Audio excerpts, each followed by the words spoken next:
Halo everyone, welcome back to my YouTube channel.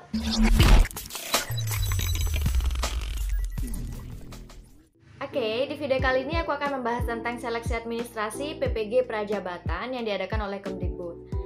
Jadi buat kalian yang belum tahu apa sih PPG Prajabatan itu? Jadi PPG Prajabatan adalah sebuah program pendidikan yang diadakan setelah program pendidikan sarjana atau sarjana terapan bagi lulusan S1 maupun D4. Nah, program ini terbuka secara umum untuk kalian yang mau menjadi guru baik tingkat PAUD, menengah pertama maupun menengah atas.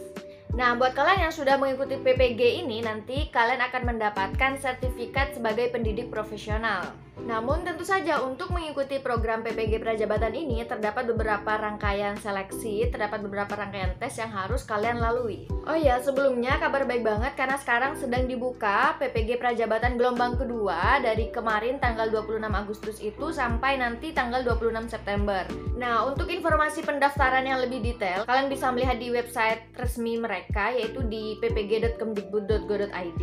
Karena di video ini aku akan membahas atau aku akan fokus pada salah satu tes saja, yaitu tes administrasi. Jadi nanti ketika kalian mau mengikuti PPG Prajabatan ini akan ada 3 rangkaian tes. Yang pertama seleksi administrasi, yang kedua tes substantif, dan yang ketiga itu adalah seleksi wawancara.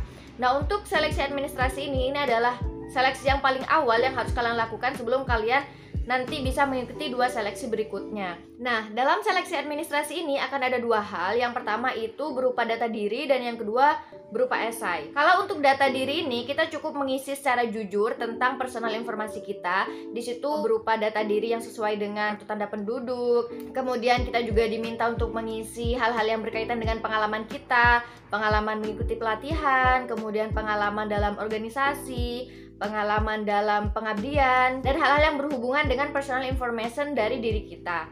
Kalau yang kedua itu berupa esai. Nah, terkadang pendaftar itu merasa kesulitan dalam mengisi esai ini karena esai ini kita tidak hanya submit satu esai yang misalkan mendeskripsikan tentang diri kita, tidak seperti itu, melainkan akan ada beberapa pertanyaan yang di sana sudah dicantumkan dan kita harus menjawab pertanyaan tersebut dalam bentuk esai. Itu pun kita tidak bisa langsung mengakses seluruh pertanyaan esai tersebut, melainkan kita harus mengakses pertanyaan itu satu persatu. Sehingga kalau kita belum menjawab pertanyaan esai di nomor sebelumnya, maka kita tidak bisa mengetahui pertanyaan esai pada nomor selanjutnya, seperti itu. Oleh karena itu, di video ini aku akan berbagi pengalaman aku sendiri saat kemarin mendaftar PPG Prajabatan di gelombang pertama, dan alhamdulillah aku lulus di seleksi administrasi itu. Jadi aku ingin berbagi ke kalian semua apa saja pertanyaan di esai tersebut dan bagaimana aku menjawabnya sehingga aku bisa lulus di seleksi administrasi. Oke, jadi pada esai tersebut akan ada 7 poin pertanyaan, yang mana 7 poin tersebut terdapat tanya lanjutan di dalamnya sekitar 3-4 nomor. Nah, kita bahas dulu dari poin yang pertama atau pertanyaan yang pertama. Pertanyaannya adalah apa yang memotivasi Anda untuk menjadi guru dan apa yang kalian lakukan untuk mewujudkan motivasi tersebut.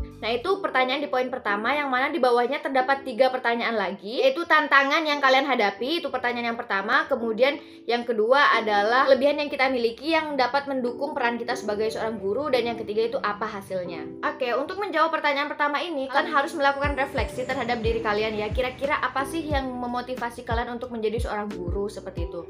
Nah, untuk jawaban yang aku tulis pada esai tersebut, aku sudah menaruh linknya di description box ya. Nanti kalian bisa akses di situ untuk kalian jadikan bahan referensi saat kalian menjawab esai kalian. Nah, di poin ini karena kita juga ditanya tantangan kita untuk mewujudkan motivasi tersebut serta solusinya, maka di situ kita harus menjelaskan dengan detail seperti itu. Dan harus make sense gitu. Ketika kita memunculkan satu tantangan, maka solusi yang ditawarkan harus make sense dengan tantangan tersebut. Ketika kita memunculkan ada 3 tantangan, maka solusi yang kita cantumkan juga harus ada 3 untuk jadi solusi dari tantangan yang kita kemukakan di awal. Kemudian untuk nomor yang kedua itu kan diisi tentang kelebihan kita. Nah, kita jangan ragu-ragu, misalkan kita berpikir, wah nanti kalau aku ngasih tahu ini aku terkesannya sombong ya atau bagaimana. Nah, tidak, karena di situ kita memang ditanya kelebihan kita, tentunya kelebihan yang mendukung peran kita sebagai seorang pendidik, seperti itu. Jadi misal kalian ingin berbagi, oh kelebihan saya dalam dunia public speaking misal. Jadi kalian harus mengkorelasikan bagaimana kelebihan itu bisa mendukung kalian ketika di ruang kelas. Bagaimana kemampuan itu bisa mendukung kalian untuk menjadi pendidik yang profesional, seperti itu. Kemudian untuk poin yang kedua, kita diminta untuk menceritakan pengalaman kita saat mempelajari hal-hal baru untuk meningkatkan performance kita, untuk membuat performa kita lebih baik, dan hal-hal baru apa saja yang kita pelajari. Dalam poin 2 ini terdapat 4 soal lanjutan. Yang pertama itu berupa bagaimana kita mengidentifikasi hal-hal yang perlu kita pelajari lebih lanjut, seperti itu. Kemudian yang kedua berupa tindakan apa yang kita lakukan setelah kita melakukan identifikasi. Dan yang ketiga itu adalah tantangan yang kita hadapi ketika kita melakukan tindak lanjut di poin yang kedua itu ya. Dan yang terakhir itu apa hasil dari semua hal yang sudah kita lakukan. Nah, sekali lagi di situ kita harus menceritakan secara detail pengalaman-pengalaman yang sudah kita alami. Dan kalian harus jawab jujur ya. Jawab esai ini tidak harus pengalaman-pengalaman yang luar biasa, akan tetapi pengalaman-pengalaman yang sederhana ketika itu memiliki dampak yang luar biasa untuk kalian sendiri. Nah, itu bisa juga dicantumkan di situ walaupun pengalaman-pengalaman sederhana. Juga kalian harus tetap mengkorelasikan skill baru yang kalian pelajari itu terhadap profesi kalian sebagai pendidik. Kemudian di poin yang ketiga ini menurut aku cukup tricky ya. Karena kita diminta untuk menceritakan suatu hal yang mana kita berada di posisi kita harus melakukan sesuatu yang tidak sesuai dengan nilai, etika, pedoman kerja, atau regulasi yang ada. Jadi kita harus berhati-hati dalam menjawab poin 3 ini. Ada 3 pertanyaan lanjutan. Yang pertama, kita diminta untuk menceritakan secara detail kejadian pada waktu itu. Dan itu berhubungan dengan siapa saja, kemudian itu tidak sesuai dengan regulasi kah, atau nilai kah, atau pedoman kerja, dan lain sebagainya. Kemudian yang kedua, kita diminta untuk menceritakan tentang langkah-langkah yang kita ambil untuk mengatasi masalah tersebut. Dan yang terakhir tentu kita diminta untuk menceritakan tentang hasil dari hal-hal yang sudah kita lakukan sebelumnya, atau langkah-langkah yang sudah kita ambil. Kalau saya pribadi, waktu itu saya menceritakan salah satu potret kejadian yang saya alami ketika di masa COVID-19. Karena waktu itu regulasi pendidikan diadakan secara daring, dan faktanya tidak semua lembaga pendidikan dapat melakukan hal tersebut. Di situ saya menjelaskan secara detail pengalaman-pengalaman yang saya alami, termasuk ada kesenjangan antara regulasi dengan kenyataan. Kemudian untuk pertanyaan yang poin 4, kita diminta untuk menceritakan tentang pengalaman kita saat bekerja sama dengan orang lain yang memiliki perbedaan latar belakang, baik latar belakang budaya, kemudian cara berpikir, agama, ras, dan lain sebagainya. Jadi bagaimana cara kita bekerja sama dengan mereka. Di poin ini juga sama, terdapat 3 pertanyaan. Yang pertama itu kita diminta untuk menceritakan secara detail pengalaman yang kita alami tersebut. Dan yang kedua tentu kita diminta untuk menceritakan langkah-langkah yang kita ambil saat bekerja sama dengan mereka yang memiliki latar belakang yang berbeda. Dan yang terakhir kita ditanyakan apa hasil yang kita dapatkan atau apa yang terjadi setelah kita melakukan hal tersebut, seperti itu.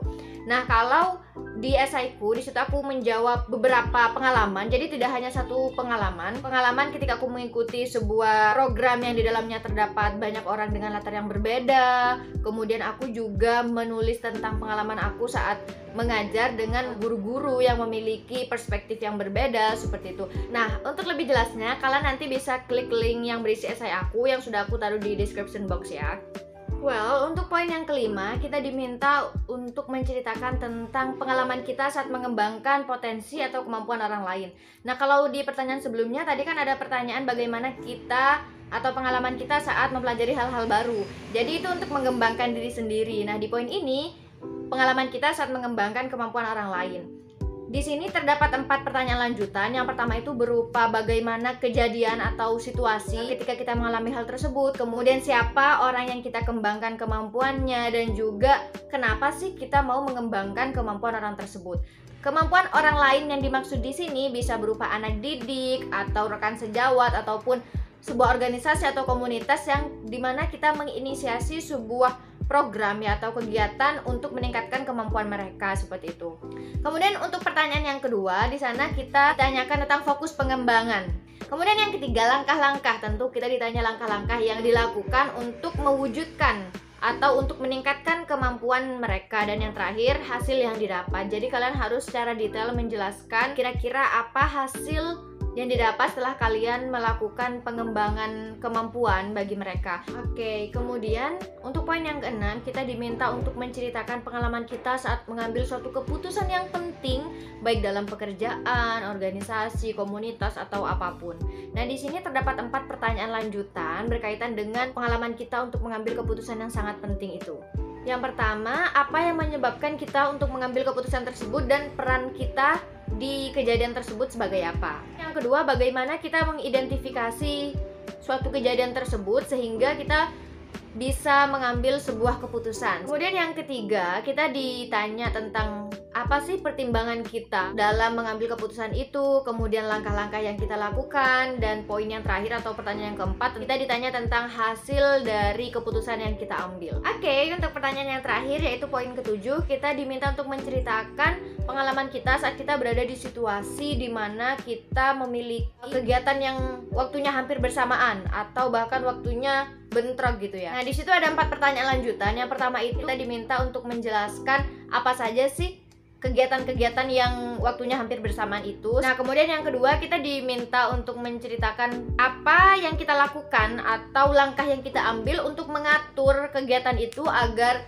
tidak saling bentrok misal, atau agar kegiatan itu sama-sama jalan. Intinya tentang langkah yang kita ambil ketika kita mengetahui bahwa ada kegiatan kita yang waktunya hampir bersamaan. Kemudian yang ketiga, kita ditanya tentang sumber daya apa yang kita butuhkan untuk mengatasi hal tersebut. Misal kalian membutuhkan sumber daya manusia, misal tujuannya untuk mengganti posisi kita pada suatu kegiatan karena kita tidak bisa hadir sebab waktunya bersamaan dengan waktu kita mengajar mungkin. Atau sumber daya yang lain, misalkan kalian ternyata membutuhkan elektronik untuk menggantikan posisi kalian atau memudahkan kegiatan kalian sehingga semuanya berjalan dengan lancar, seperti itu.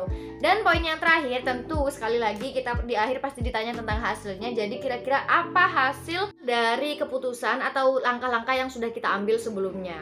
Oke, itu dia tadi informasi seputar seleksi administrasi pada PPG Prajabatan.